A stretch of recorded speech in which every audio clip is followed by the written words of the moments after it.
Assalamu alaikum aziz mehriban dostlarım.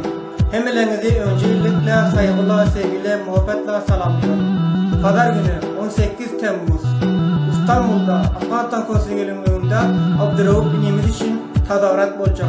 Bütün Türkmen halkına, bütün Türkmen milletine, bütün Türkmen yiğitlerine, Türkmen cevanlarımızı hemmelerinizi orada bekliyorum.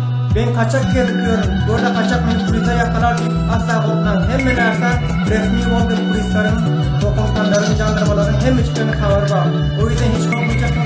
Bütün Türkmen halkımıza, Türkmen milletimize pazar günü 18 Temmuz saat 1 gecede hemmelerinizi orada bekliyorum. Teşekkürler dostlarım.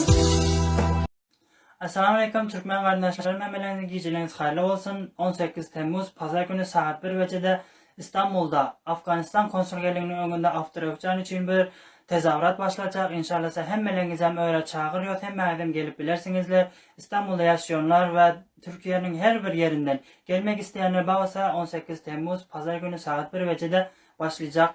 Korku oturmak hem mezat tiyarlandı, polisten zaten icazı alındı. Korkup o rakam gepler gününe getirmek ki ben kaçak eğer bile öyle barıp o rakam toplanışlar şokunu istek daha istek polislere şikayet bolar birileri kaçak durumda geziyor deyip o rakamları gününe getirmek polisin icazı alındı. Hem de resmi bir şekilde olacak. Hem de Türkmenlere öyle çağırıyor hem de karşı.